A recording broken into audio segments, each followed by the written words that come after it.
నమస్కారం ETV news కి స్వాగతం ముందుగా ముఖ్యాంశాలు హమాస్ ఇజ్రాయెల్ సైన్యం మధ్య రెండో రోజు పోరు ఉగ్ర సంస్థ చెరలో బందీలుగా విదేశీయులు ఇరువైపులా 1000 మంది వరకు మృతి ఆఫ్ఘనిస్తాన్ భూకంపంలో 2000 దాటిన మృతుల సంఖ్య చేతులతోనే శిథిలాలు తొలగిస్తున్న స్థానికులు సాయంపై ప్రపంచ దేశాల మౌనం ఫైబర్ నెట్ ప్రాజెక్టులో అవినీతి జరగలేదన్న తెలుగుదేశం ఆధారాలతో నిరూపణకు సిద్ధమని సవాల్ వివరాలతో పుస్తకం విడుదల చేసిన నేతలు చంద్రబాబుకు మద్దతుగా బెంగళూరులో శంఖారావం అప్రకటిత ఎమర్జెన్సీ విధించారని ఆరోపణ తెలుగు రాష్ట్రాల్లో కొనసాగిన నిరసనలు ఆంధ్రప్రదేశ్లో మద్యం విధానంపై సిబిఐ విచారణకు భాజపా డిమాండ్ కేంద్ర హోంమంత్రికి వినతి పత్రం అందజేసిన పురంధేశ్వరి తెలంగాణలో అభ్యర్థుల ఎంపికపై ఢిల్లీలో కాంగ్రెస్ కసరత్తు సర్వేల ఆధారంగా పేర్ల పునః పరిశీలన బస్సు యాత్రతో ప్రచారానికి ప్రణాళికలు ఏకాభిప్రాయం కుదిరిన స్థానాల్లో అభ్యర్థుల ప్రకటనకు సిద్ధమైన భాజపా ఈ నెల 15 తర్వాత తొలి జాబితా వెల్లడించనున్న కమలనాథులు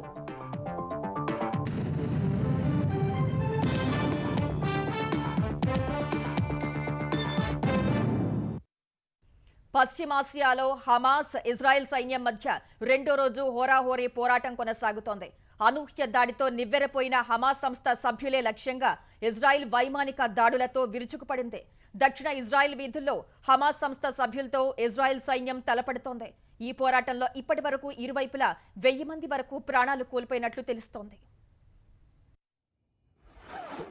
పశ్చిమాసియాలో హోరాహోరీ పోరాటం కొనసాగుతోంది దక్షిణ ఇజ్రాయెల్ వీధుల్లో హమాస్ ఉగ్ర సంస్థ సభ్యులతో ఇజ్రాయెల్ సైన్యం రెండో రోజు పోరాటం కొనసాగించింది గాజాలోని భవనాలను ఇజ్రాయెల్ వైమానిక దళం నీలమట్టం చేసింది ఇది అదనుగా ఉత్తర భాగంలో సిరియా సరిహద్దుల వద్ద హెజ్బొల్లా సంస్థ సభ్యులు సైతం ఇజ్రాయెల్ సైన్యం లక్ష్యంగా దాడులకు దిగారు ఊహించని రీతిలో శనివారం ఇజ్రాయెల్ పై వేల రాకెట్లతో విరుచుకుపడి సైనిక రక్షణలను ఛేదించిన హమాస్ తీవ్రవాదులు అనేక మందిని బందీలుగా తీసుకుపోయారు వారిలో ఇజ్రాయెల్ జాతీయులతో పాటు వివిధ దేశాలకు చెందిన అనేక మంది పౌరులు ఉన్నట్లు తెలుస్తోంది వారిని అడ్డుపెట్టుకుని ఇజ్రాయెల్ జైళ్లలో మగ్గుతున్న తమ బందీలను విడిపించుకునేందుకు హమాస్ ప్రయత్నిస్తున్నట్లు సమాచారం బందీలను విడిపించేందుకు ఇజ్రాయెల్ ఈజిప్టు సాయం కోరగా ఆ దేశ నిఘా సంస్థ రంగంలోకి దిగింది హమాస్ ఇజ్రాయెల్ ప్రతినిధులతో చర్చిస్తోంది కాల్పుల విరమణ ఒప్పందం కుదిర్చేందుకు యత్నిస్తోంది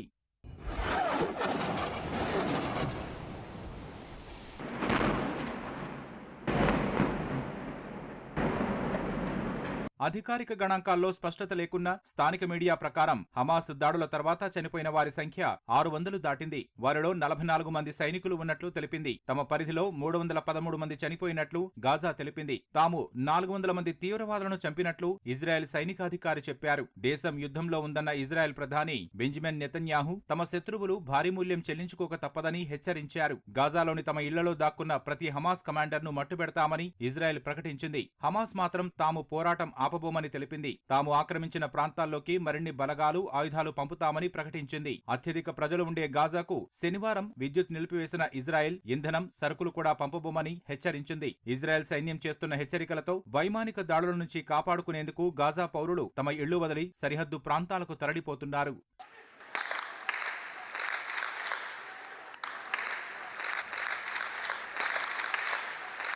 ఇదే సమయంలో భారీగా రాకెట్లను ప్రయోగిస్తూ ఇజ్రాయెల్ ఉత్తర సరిహద్దుల వద్ద హెజ్బొల్లా ఉగ్ర సంస్థ దాడులకు దిగింది చాలా వాటిని ధ్వంసం చేసినట్లు ఇజ్రాయెల్ సైన్యం తెలిపింది హెజ్బొల్లా సభ్యులపై ఇజ్రాయెల్ డ్రోన్లు ఉపయోగించింది ఈ దాడుల్లో లెబనాన్ వైపు 2 చిన్నారులు గాయపడ్డారు అయితే ఉత్తర సరిహద్దు వద్ద దాడులు ప్రతిదాడులు జరిగిన తర్వాత పరిస్థితి సద్దుమణిగిందని ఇజ్రాయెల్ సైన్యం తెలిపింది ఇరాన్ మద్దతుతోనే ఇజ్రాయెల్పై దాడి చేసినట్లు హమాస్ ఉగ్ర సంస్థ ప్రకటించింది ఇప్పటి వరకు ఈ దాడుల వెనుక ఇరాన్ హస్తం ఉందని ఇజ్రాయెల్ బలంగా నమ్మింది మరోవైపు హమాస్ దాడిని ఆత్మరక్షణగా అభివర్ణిస్తూ ఇరాన్ విదేశాంగ శాఖ ప్రకటన చేసింది అణచివేతకు గురైన పాలస్తీనా ప్రజలు ఆత్మరక్షణ కోసం చేసిన దాడిగా దీన్ని పేర్కొంది హమాస్ దాడులపై అమెరికా ఆగ్రహంతో ఉంది పాలస్తీనా అధ్యక్షుడు మహమూద్ అబ్బాస్తో అమెరికా విదేశాంగ మంత్రి యాంటోనీ బ్లింకెన్ ఫోన్లో చర్చలు జరిపారు వెస్ట్ బ్యాంక్లో శాంతి స్థిరత్వాన్ని నెలకొల్పాలని కోరారు ఇజ్రాయెల్పై జరిగిన ఉగ్రదాడుల్ని ఖండిస్తున్నట్లు బ్లింకెన్ తెలిపారు పశ్చిమ ఆఫ్ఘనిస్తాన్లో సంభవించిన భారీ భూకంపం పెను విషాదాన్ని నింపింది.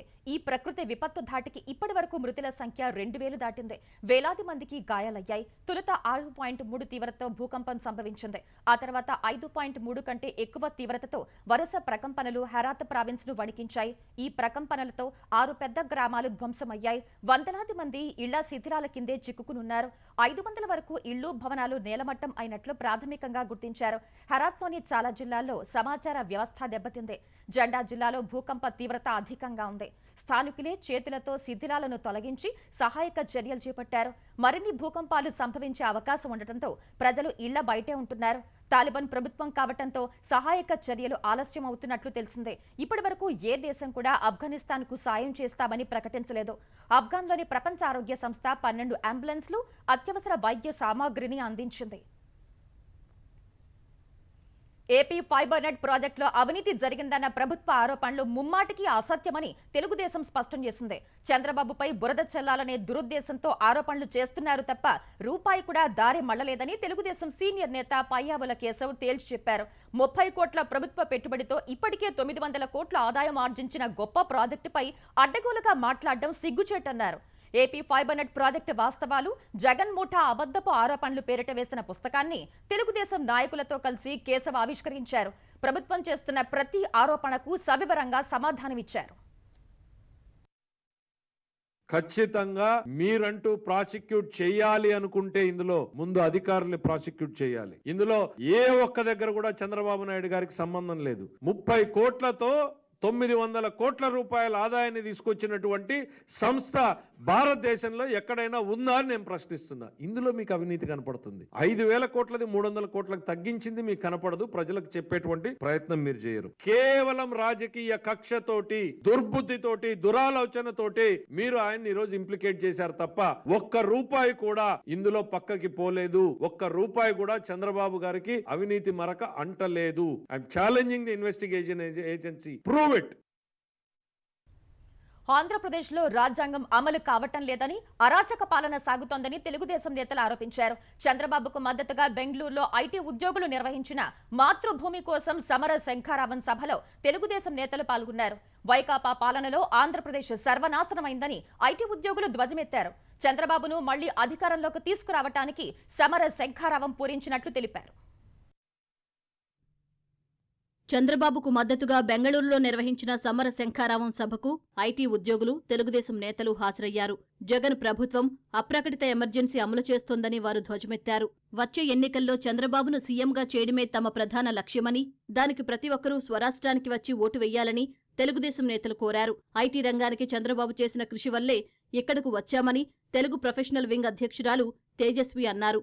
ఐటీ ఉద్యోగుల స్పందన రానున్న ఎన్నికల్లో చూపిద్దామని ఆమె పిలుపునిచ్చారు. గతంలో ఏపీ అంటే అమరావతి, పోలవరం అనేవారని, ఇప్పుడు అరాచక పాలన అంటున్నారని ఆంధ్రప్రదేశ్ పరిరక్షణ సమితి అధ్యక్షుడు కొలికపూడి శ్రీనివాస్ అన్నారు. 6 నెలల తర్వాత ఏపీలో విజయ శంఖారావం సభ జరుపుతామని ఆయన జోస్యం చెప్పారు. చంద్రబాబు నాయుడు గారి విలువ అందరికీ ఎప్పుడు తెలిసింది? జగన్మోహన్ రెడ్డి ముఖ్యమంత్రి అయిన తర్వాత, చంద్రబాబు నాయుడు గారు అరెస్ట్ అయిన తర్వాత ఆయన బలం ఏంటో తెలిసింది, ఆయన బలగం ఏంటో తెలిసింది. చంద్రబాబు నాయుడు గారు రాజమండ్రిలో ఉన్నారా, లేకపోతే ప్రపంచవ్యాప్తంగా తెలుగువాడున్న ప్రతి గుండెలో ఉన్నారా? చంద్రబాబు నాయుడు గారు ఒక రాజకీయ నాయకుడి స్థాయి నుంచి చరిత్రలో చిరస్థాయిగా నిలబడే స్థాయికి ఆయన ఎదిగారు. ఆంధ్రప్రదేశ్లో జగన్ పాలనను అన్ని వర్గాల ప్రజలు వ్యతిరేకిస్తున్నారని మాజీ మంత్రి అమర్నాథ్ రెడ్డి అన్నారు. ప్రభుత్వాన్ని విమర్శించిన ప్రతిపక్ష నేతలపై అక్రమ కేసులు పెడుతున్నారని ఆరోపించారు. గతంలో ఎన్నో ప్రభుత్వాలు చూసాం. ఇటువంటి మూర్ఖపు ప్రభుత్వాలు, మూర్ఖపు నాయకుల్ని మనం ఎప్పుడు చూడలే. గతంలో ఉద్యోగస్తులు కూడా జగన్మోహన్ రెడ్డి గారిని ఆ రోజు నమ్మారు. ఈ రోజు ఉద్యోగస్తులు మొత్తం కూడా వ్యతిరేకించే పరిస్థితి ఉన్నారు. అన్ని వర్గాలు, అన్ని కులాలు కూడా ఈ రోజు వ్యతిరేకిస్తా ఉన్నారు. రేపు రాబోయేది తెలుగుదేశం ప్రభుత్వం.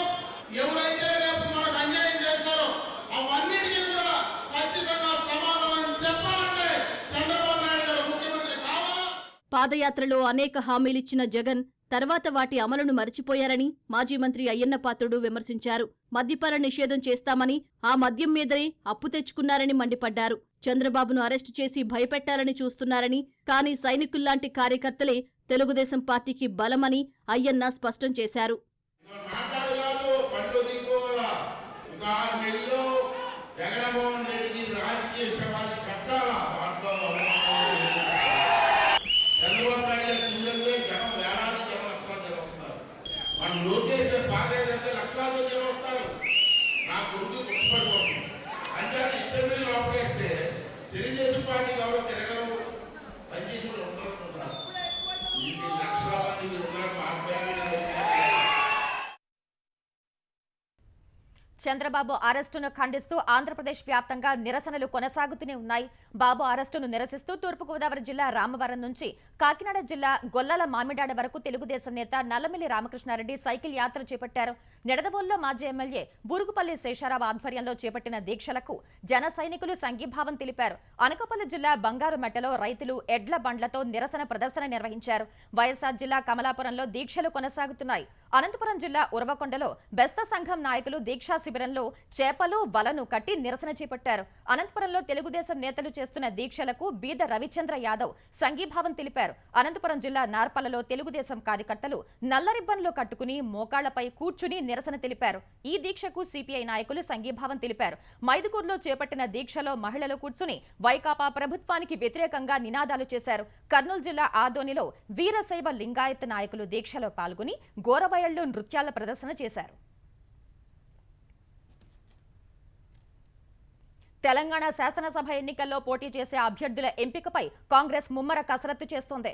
ఢిల్లీలో మురళీధరన్ అధ్యక్షతన సమావేశమైన స్క్రీనింగ్ కమిటీ ఇప్పటి వరకు కసరత్తు చేసిన నియోజకవర్గాలపై తాజా సర్వేల ఆధారంగా పునః పరిశీలన చేస్తున్నట్టు తెలుస్తోంది. ఇప్పటికే 65 స్థానాలకు దాదాపు అభ్యర్థుల్ని ఖరారు చేసిన కమిటీ మరో 35 చోట్ల ఏకాభిప్రాయానికి తీసుకువచ్చే ప్రయత్నాలు చేస్తోంది. దాదాపు 100 నియోజకవర్గాలకు ఏకాభిప్రాయంతో ఒకే పేరును కేంద్ర ఎన్నికల కమిటీకి ప్రతిపాదించేందుకు స్క్రీనింగ్ కమిటీ కసరత్తు చేస్తున్నట్టు తెలుస్తోంది. ప్రజాబలం లేని వారికి టికెట్ దక్కకూడదు అనే ఆలోచనతో స్క్రీనింగ్ కమిటీ ముందుకు వెళ్తున్నట్టు తెలుస్తోంది. ఇప్పటికే ఢిల్లీ చేరిన పలువురు ఆశావహులు టికెట్ కోసం తమ వంతు ప్రయత్నాలు చేస్తున్నారు. జాబితాను సిఈసి ఖరారు చేసిన తర్వాతే అభ్యర్థుల వివరాలు ప్రకటిస్తామని మాణిక్రావు ఠాక్రే వెల్లడించారు. SC ST का तो कोटा है ही उसमें, लेकिन महिलाओं को और बाकी सभी वर्ग को किस तरीके से हम उम्मीदवारी दे सकते हैं ज़्यादा से ज़्यादा, इसके लिए हमने आज चर्चा की है. तो मैं समझता हूँ कि जल्द ही पहले लिस्ट के लिए हम CEC के सामने जाएंगे और CEC जब फाइनल करेंगी फर्स्ट लिस्ट तब CEC ही अनाउंस करेंगी. ये कोई स्क्रीनिंग कमेटी अनाउंस नहीं करती रहती है, लेकिन बाकी भी स्टेट है जैसे राजस्थान है, मध्य प्रदेश है, छत्तीसगढ़ है हमारे साथ, तो उनका भी कब CEC होती है, उनकी कब डिक्लेयर होती है, उसी वक्त आगे पीछे कुछ 1-2-3 दिन आगे पीछे होगा, लेकिन जल्द से जल्द हम लिस्ट फाइनल करेंगे, CEC फाइनल करेंगे और CEC ही वो लिस्ट अप्रूवल करके उनको मान्यता देके उसके बाद डिक्लेयर होगी CEC की. బస్సు యాత్ర ద్వారా తెలంగాణ అసెంబ్లీ ఎన్నికల ప్రచారం మొదలు పెట్టేందుకు కాంగ్రెస్ సమాయత్తమవుతోంది. యాత్ర విధి విధానాలపై చర్చించేందుకు ఈ నెల 10న రాజకీయ వ్యవహారాల కమిటీ సమావేశం నిర్వహించాలని టీపీసీసీ నిర్ణయించింది. ఈ నెల 14, 15 తేదీల్లో బస్సు యాత్ర ప్రారంభించాలని భావించిన కాంగ్రెస్ పార్టీ 14వ తేదీన అమావాస్య కావడంతో 15న మొదలు పెట్టాలని ప్రాథమికంగా నిర్ణయించింది. ఇటీవల ఓ హోటల్లో సమావేశమైన AICC incharge Manikrao Thackeray, PCC అధ్యక్షుడు రేవంత్ రెడ్డి, సీఎల్పీ నేత భట్టి విక్రమార్క, కాంగ్రెస్ వ్యూహకర్త సునీల్ కనుగోలు దాదాపు 4 గంటలు చర్చించారు. 17 పార్లమెంటు నియోజకవర్గాల మీదుగా వీలనన్ని ఎక్కువ అసెంబ్లీ స్థానాల్లో బస్ యాత్ర ఉండేట్లు కార్యాచరణ రూపకల్పన చేసినట్లు తెలుస్తోంది. ఈ నెల 15న బస్ యాత్ర ప్రారంభించేందుకు ప్రియాంక గాంధీ వస్తున్నట్లు పీసీసీ వర్గాలు చెబుతున్నాయి. ప్రియాంక, మల్లికార్జున ఖర్గే వంటి అగ్రనేతలు బస్ యాత్రలో పాల్గొనే అవకాశం ఉందని పీసీసీ వర్గాలు చెప్పాయి. తెలంగాణ శాసనసభ ఎన్నికలకు ఈ నెల 15 లేదా 16న 38 మందితో కూడిన తొలి అభ్యర్థుల జాబితాను విడుదల చేయనున్నట్లు భాజపా వర్గాలు తెలిపాయి. 3 విడతలుగా 119 మంది అభ్యర్థుల్ని కమలదళం ప్రకటించనుంది. ఇప్పటికీ ఏకాభిప్రాయం ఉన్న 40 మందితో కూడిన జాబితాను తెలంగాణ నాయకత్వం అధిష్టానానికి పంపించింది. ఏకాభిప్రాయం రాని మిగిలిన స్థానాలపై కసరత్తు ముమ్మరం చేసింది. ఎన్నికల షెడ్యూల్ రాకముందే అగ్రనేతలతో ఒక దఫా ప్రచారం పూర్తి చేయాలని భావించిన భాజపా 3 రోజుల వ్యవధిలోనే ప్రధాని నరేంద్ర మోదీతో 2 సభలు నిర్వహించింది. ఎల్లుండి ఆదిలాబాద్కు కేంద్ర హోంమంత్రి అమిత్ షా రానున్నట్లు భాజపా వర్గాలు తెలిపాయి. ఆంధ్రప్రదేశ్ మద్యం విధానంలో జరిగిన అవకతవకలపై సీబీఐ విచారణ జరిపించాలని కేంద్ర హోంమంత్రి అమిత్ షాను భాజపా ఏపీ అధ్యక్షురాలు పురంధేశ్వరి కోరారు. ఈ మేరకు ఢిల్లీలో అమిత్ షాతో సమావేశమైన పురంధేశ్వరి ఏపీకి సంబంధించిన పలు అంశాలను ఆయన దృష్టికి తీసుకువెళ్లారు. ఏపీలో గత 4.5 మద్యం విధానంలో జరిగిన అవకతవకలపై సీబీఐతో విచారణ జరిపించాలని విజ్ఞప్తి చేశారు.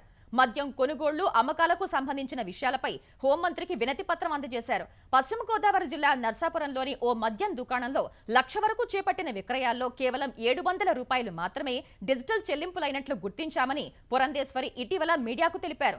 ప్రతిరోజు మద్యం విక్రయాల డబ్బు అనధికారికంగా వైకాపా నేతల జేబుల్లోకి వెళ్తున్నాయని ఆరోపించారు. ప్రజల జేబుల నుంచి డబ్బులు దోచుకుని ఉచితాలు ఇస్తున్నామని వైకాపా ప్రభుత్వం చెప్పటం శోచనీయమని పేర్కొన్నారు. కృష్ణా జలాల్లో ఆంధ్రప్రదేశ్కు అన్యాయం జరగకుండా తక్షణం చర్యలు చేపట్టాలని ప్రభుత్వాన్ని విపక్షాలు డిమాండ్ చేశాయి. కృష్ణా జలాల పునః పంపిణీపై జన చైతన్య వేదిక ఆధ్వర్యంలో గుంటూరులో నిర్వహించిన రౌండ్ టేబుల్ సమావేశానికి తెలుగుదేశం, జనసేన, సిపిఐ, కాంగ్రెస్ పార్టీల నేతలు హాజరయ్యారు. సీఎం జగన్ అన్ని పార్టీల ఎంపీలతో సమావేశాన్ని ఏర్పాటు చేసి కేంద్రంపై ఒత్తిడి తీసుకురావాలని నేతలు డిమాండ్ చేశారు. నీటికి గడ్డు పరిస్థితి వచ్చినా ఎందుకు స్పందించడం లేదని ప్రశ్నించారు. ఇంత పెద్ద వివాదాలు వచ్చినప్పుడు సీనియర్ కౌన్సిల్స్, సీనియర్ అడ్వకేట్స్ వాళ్ళందరినీ కూడా కూర్చోబెట్టుకొని ఇంట్రెస్ట్ రేట్లో కార్యక్రమాలు ఏమీ కూడా జగన్మోహన్ రెడ్డి ఉద్దేశపూర్వకంగా గాలికి వదిలేశారు. ముఖ్యమంత్రి గారు ఆల్ పార్టీ మీటింగ్ పెట్టాలి, రైతు నాయకులను ఆహ్వానించాలి, ఇరిగేషన్ రంగ నిపుణులను ఆహ్వానించాలి. ఖచ్చితంగా వెంటనే రాష్ట్ర ప్రజలకు జరిగిన విషయాలపైన స్పష్టతనివ్వాలి. మన రాష్ట్రానికి చెందిన పార్లమెంటు సభ్యులతో సమావేశాన్ని ఏర్పాటు చేసి కేంద్ర ప్రభుత్వం పైన ఒత్తిడి తేవడానికి కూడా పూనుకోవాలి. బీసీల సామాజిక, రాజకీయ, ఆర్థిక అభివృద్ధికి దోహదపడే బీసీల జనగణనపై సీఎం జగన్ తీరు బీసీలకు తీరని ద్రోహం చేస్తోందని తెలుగుదేశం నేత యనమల రామకృష్ణుడు ధ్వజమెత్తారు. దేశంలో అన్ని రాష్ట్రాల కంటే ముందే తెలుగుదేశం హయాంలో అసెంబ్లీలో బీసీ జనగణనపై తీర్మానం చేసి కేంద్రానికి పంపామన్నారు. ఇప్పటి వరకు ఆమోదంపై ముఖ్యమంత్రి ఎందుకు శ్రద్ధ పెట్టలేదని ఆయన ప్రశ్నించారు. జగన్ కి బీసీల అభివృద్ధి ఇష్టం లేకే బీసీల జనగణనపై నిర్లక్ష్యం చేస్తున్నారని మండిపడ్డారు. బీహార్ ప్రభుత్వం జనగణన పూర్తి చేస్తే ఆంధ్రప్రదేశ్లో మాత్రం అక్రమ కేసులు, వేధింపులతో జగన్మోహన్ రెడ్డి మునిగి తేలుతున్నారని ఆక్షేపించారు. బీసీ జనగణనకు తెలుగుదేశం పార్టీ కట్టుబడి ఉందని యనమల చెప్పారు. పేదల కోసం వివిధ రకాల వైద్య సేవలు అందిస్తున్న గాంధీ ఆసుపత్రిలో మరో విభాగం అందుబాటులోకి వచ్చింది. 5 కోట్ల వ్యయంతో గాంధీ ఆసుపత్రి ఎంసీహెచ్ బ్లాక్ లో సంతాన సాఫల్య కేంద్రాన్ని ఏర్పాటు చేశారు. ఈ కేంద్రాన్ని తెలంగాణ హోంమంత్రి మహమూద్ అలీ ప్రారంభించారు. పేదలకి ఖరీదైన వైద్యాన్ని ఉచితంగా అందించేందుకు సర్కార్ అనునిత్యం కృషి చేస్తోందని ఈ సందర్భంగా మంత్రి చెప్పారు. పేట్ల బుర్జు ఆసుపత్రితో పాటు వరంగల్ ఎంజీఎంలోనూ ఐవీఎఫ్ కేంద్రాలు అందుబాటులోకి తెస్తామని హామీ ఇచ్చారు. తెలంగాణ ఆర్టీసీ చైర్మన్ గా ముత్తిరెడ్డి యాదగిరి రెడ్డి బాధ్యతలు స్వీకరించారు. తనపై నమ్మకంతో ప్రభుత్వం అప్పగించిన బాధ్యతల్ని సమర్థంగా నిర్వహించి సంస్థ అభివృద్ధికి పాటుపడతారని ఆయన వెల్లడించారు.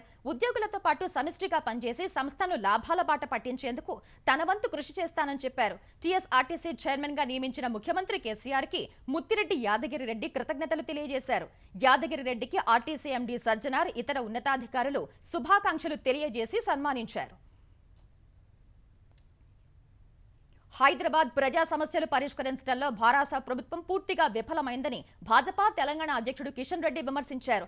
హైదరాబాద్ లోని వేల కాలనీలో సరైన రోడ్లు, పారిశుద్ధ్యం, తాగునీటి వస్తువులు లేవని ధ్వజమెత్తారు. లాలాపేట్, సత్యనగర్ అప్రోచ్ రోడ్ను ప్రారంభించిన కిషన్ రెడ్డి ఈ రోడ్డు పూర్తి కావటం వల్ల సత్యనగర్, ఇందిరానగర్, శ్రీపురి కాలనీ, లక్ష్మీనగర్, కృష్ణానగర్ కాలనీల ప్రజల కష్టాలు తీరతాయన్నారు. భారాస ప్రభుత్వం మెయిన్ రోడ్ల మీద ఫ్లైఓవర్లు కడుతూ హైదరాబాద్ మొత్తం సింగపూర్, డల్లాస్ అయినట్లు ప్రజల్ని మభ్యపెడుతోందన్నారు. హైదరాబాద్ లో సుమారు 10 లక్షల మంది డబుల్ బెడ్రూమ్ ఇళ్ల కోసం దరఖాస్తు చేసుకుంటే 100 మందికి కూడా ఇండ్లు రాలేదన్నారు. సంక్షేమ పథకాలు భారాస కార్యకర్తలకు తప్ప ఎవ్వరికీ రావటం లేదని కిషన్ రెడ్డి ఆరోపించారు. ఈరోజు హైదరాబాద్ చుట్టుపక్కల regional ring road, triple road 26,000 కోట్ల రూపాయలతో కేంద్ర ప్రభుత్వం మంజూరు చేసింది. నరేంద్ర మోడీ గారు మంజూరు చేశారు. రింగు రైలును కూడా ప్రధానమంత్రి గారు మంజూరు చేశారు. నేను ఈ సందర్భంగా ప్రభుత్వాన్ని కోరుతా ఉన్నాను, వెంటనే యుద్ధ ప్రాతిపదిక మీద భూ సేకరణలో కూడా నరేంద్ర మోడీ గారి ప్రభుత్వము 50% నిధులు ఇస్తుంది. ఏ మాత్రం ఆలస్యం చేయకుండా రీజనల్ రింగ్ రోడ్డుకు కావలసినటువంటి భూ సేకరణల విషయంలో రాష్ట్ర ప్రభుత్వం సహకరించాలి. ముదిరాజులను బీసీ-డి నుంచి బీసీ-ఏకు మార్చడంలో తెలంగాణ ప్రభుత్వం ఎందుకు చర్యలు తీసుకోవటం లేదని మాజీ మంత్రి ఈటెల రాజేందర్ ప్రశ్నించారు. సుప్రీంకోర్టులో పెండింగ్ లో ఉన్న అంశంపై ఎందుకు దృష్టి సారించట్లేదని అడిగారు. ముదిరాజులకు భరాసా ఒక్క సీటు కూడా ఇవ్వలేదని ఆయన మండిపడ్డారు. సికింద్రాబాద్ పరేడ్ మైదానంలో ఏర్పాటు చేసిన ముదిరాజుల ఆత్మగౌరవ సభకు ఈటెల ముఖ్య అతిథిగా హాజరయ్యారు. అన్ని వర్గాలను భరాసా ప్రభుత్వం మోసం చేసిందని ఆరోపించారు. మన జనాభా ప్రకారంగా మనకు ఎన్ని సీట్లు కావాలి? మనకు కావాల్సింది 11 ఎమ్మెల్యే పదవులు రావాలి. 18 మంది మంత్రులుంటే 5 మంది ఒకే సామాజిక వర్గం ఉన్నది. ఈ చేప పిల్లల కోసమో, కమ్యూనిటీ హాళ్ళ కోసమో, పెద్దమ్మ గుళ్ళ కోసమో దరఖాస్తులు ఇచ్చి వాళ్ళకు జేజేలు కొట్టినంత వరకు నీ బతుకు మారదు. అందరినీ కలుపుకొని ఓట్లు మావే, సీట్లు మావే అని దగ్గర ఉన్నాం తప్ప దరఖాస్తులు పెట్టి దండం పెట్టే పరిస్థితి రావద్దని చెప్పి మనం చేస్తున్నా. ఏటా 2 సార్లు నిర్వహించాలని నిర్ణయించిన 10, 12వ తరగతి బోర్డు పరీక్షల విషయమై కేంద్ర విద్యాశాఖ మంత్రి ధర్మేంద్ర ప్రధాన్ కీలక ప్రకటన చేశారు. 10, 12వ తరగతుల విద్యార్థులు 2 సార్లు బోర్డు పరీక్షలకు హాజరవటం తప్పనిసరి కాదని వెల్లడించారు. ఇంజనీరింగ్ ఎంట్రన్స్ పరీక్ష జేఈఈ మాదిరిగానే వీటి నిర్వహణ ఉంటుందని స్పష్టం చేశారు. 2 సార్లు రాస్తే అందులో ఏది ఉత్తమ స్కోర్ అనిపిస్తే దాన్నే విద్యార్థులు ఎంచుకోవచ్చని తెలిపారు. ఆశించిన స్థాయిలో రాయలేదు అనే భయం, అవకాశం కోల్పోయామని విద్యా సంవత్సరం వృధా అయిందనే ఆందోళన ఉండవన్నారు.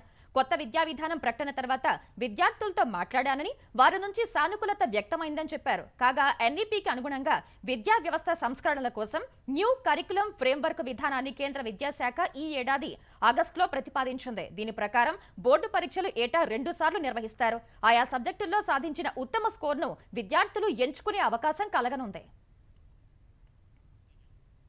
రాజకీయాల్లో కోట్లు లేనిదే ఓట్లు రావు అనే పరిస్థితి ఏర్పడిందని, అది మారాల్సిన అవసరం ఉందని మాజీ ఉపరాష్ట్రపతి వెంకయ్య నాయుడు అభిప్రాయపడ్డారు. భుజం మీద కండువా మార్చినంత సులభంగా నేతలు పార్టీలు మారుతున్నారని, పార్టీ మారితే ఆ పార్టీలో ఉండగా వచ్చిన పదవికి రాజీనామా చేయాలని వెంకయ్య సూచించారు. హైదరాబాద్ ఎంసీహెచ్ఆర్డీలో నిర్వహించిన సిటిజన్ యూత్ పార్లమెంట్ కార్యక్రమానికి వెంకయ్య ముఖ్య అతిథిగా హాజరయ్యారు. ఈ కార్యక్రమంలో తెలంగాణ హోంమంత్రి మహమూద్ అలీ, భాజపా ఎంపీ లక్ష్మణ్ సహా పలువురు ప్రముఖులు పాల్గొన్నారు. యువత సిద్ధాంతాలకు కట్టుబడి చేసే రాజకీయాల వల్ల ప్రజలకు ప్రయోజనం ఉంటుందని వెంకయ్య స్పష్టం చేశారు.